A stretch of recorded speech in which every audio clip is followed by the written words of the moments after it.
Okay, sorry about that. Technical difficulties. You know how these things go.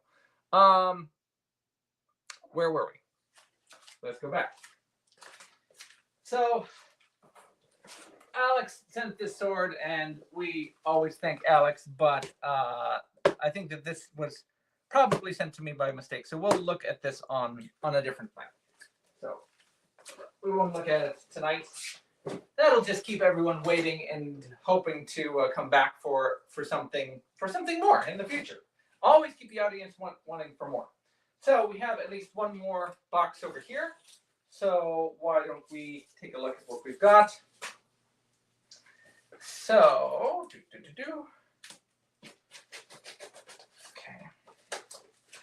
Third box, round 3.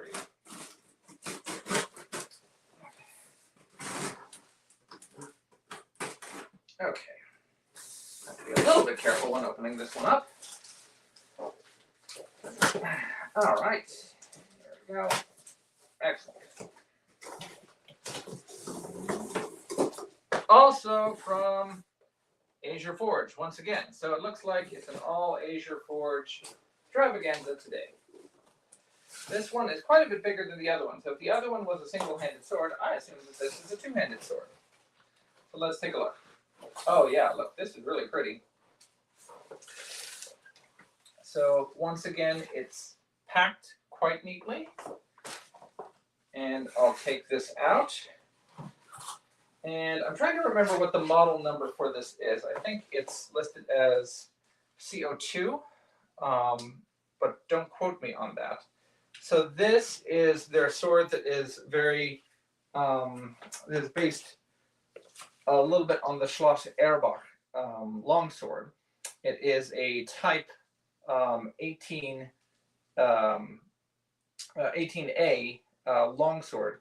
So it's got writhen components. So it's got a swirled writhen pommel and little fluted writhen quillon and tips on the end.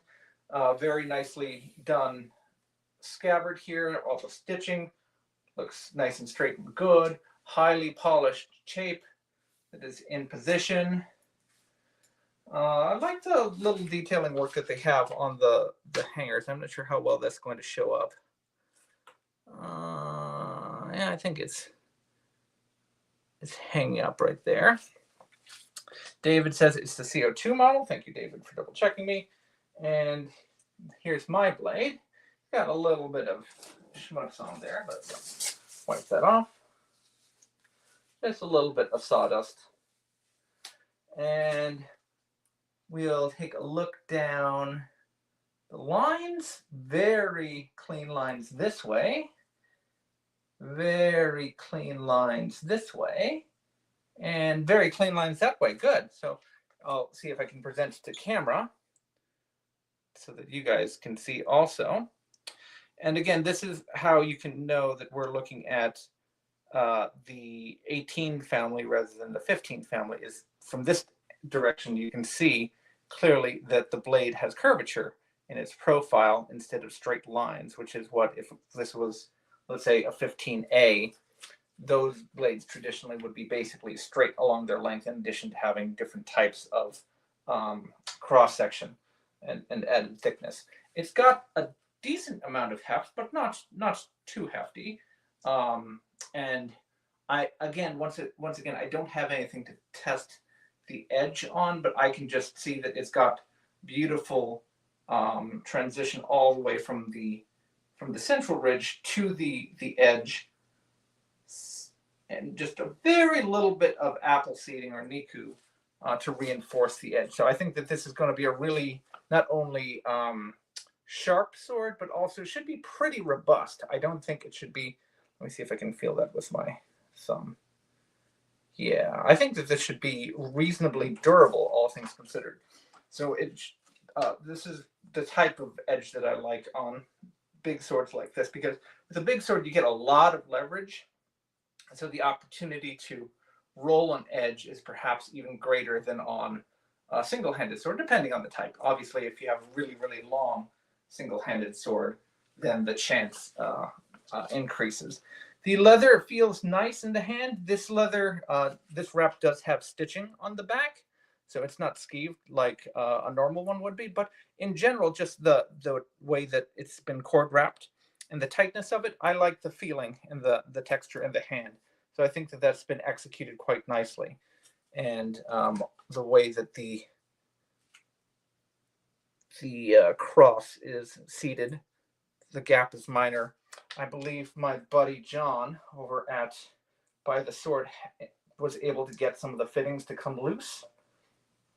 Initially, I don't have anything loose, but obviously I will continue to monitor that as we go through the paces of the sword. So this is a really, really pretty sword, and initial impressions are quite nice. So we're going to, over time, take some more, put it through its further paces. But it came in scabbard. Let's see how it seats the scabbard. Goes in with just a little bit of force. It's really heavy on the pommel. Let's see. It retains without a lot of, if I give it a little bit of a shake, it'll come out.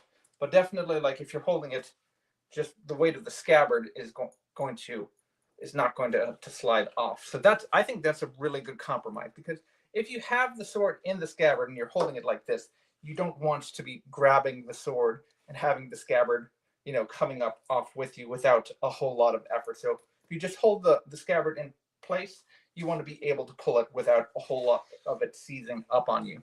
So I think that this is a pretty good balance for the fit.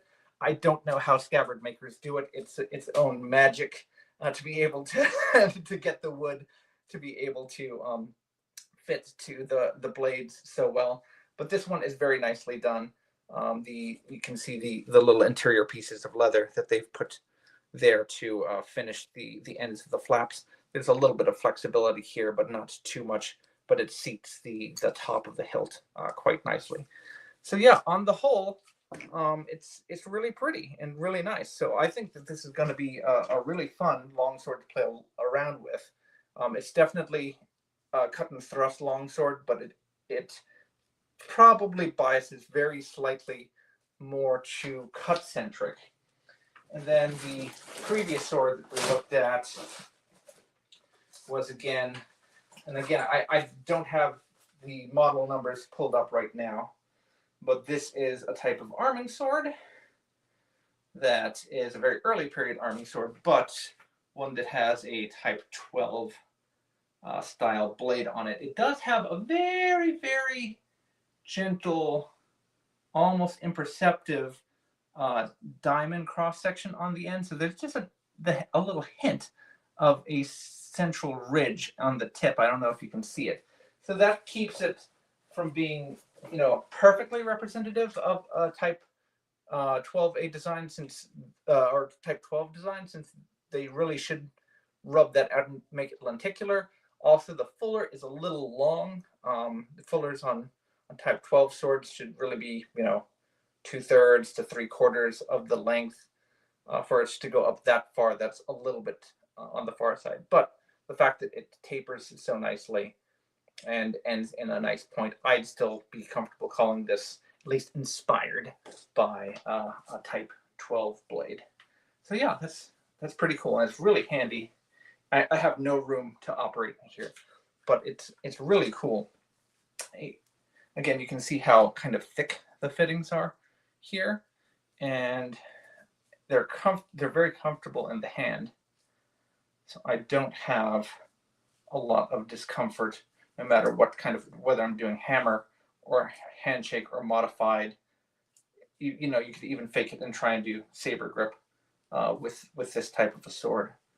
And yeah, you can get away with a lot with it. All right, any quick questions before I depart? This is part 1. David says, I don't think that the crossguard is coming loose will be an issue nor a problem. If it does, relatively easy fix. However, it's a little pricey. However, it's a little pricey for a new company. It still seems to be an excellent cutter.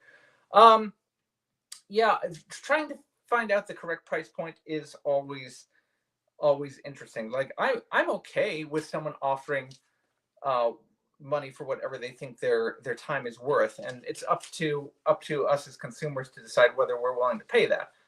So if someone is offering the exact same sword for a lower price, most people are going to pick the one that's at the lower price. Some of that will depend on where you are and what it costs to import it, tariffs, etc. So a sword may be more easy to buy in England than it is in Canada, and so it's a better purchase for consumers up there, for example. But right now, as a product, to me, it seems fine. It seems really nice, a really good one. Whether or not you feel that it's fitting a need in your collection and you want to pick it up for that reason, or because you think that it's beating out competitors in that price point, then that's kind of up to you to decide, and depends on what you're comparing it against and what is available to you. So yeah, that's something to consider. David continues. He says, where you can buy also makes a difference. They're available on Amazon, which makes it accessible for better financing of some of them. Is Asia Ford selling on Amazon now? That would be interesting to see. I'll have to take a look at that. So yeah, as you're getting more and more swords on Amazon, that's certainly interesting to see how they compare to traditional outlets for places like Cult of Athena, places like Sordis or Cast Siberia, that we would usually have to go to once upon a time. So Cuter says that he's not going to be financing purchases. Oh, well, there goes all the rest of my year's plans. Maybe next time. All right, gang. So this is just, again, a little quick preview. We'll be seeing a lot more of these swords as we go forward, but I thought I figured you guys would want to see what they look like as they popped out, even while I'm on vacation, because swords never wait, right, guys? All right. Hope everyone had a fun time today, and enjoy the rest of your Monday to come. Take care.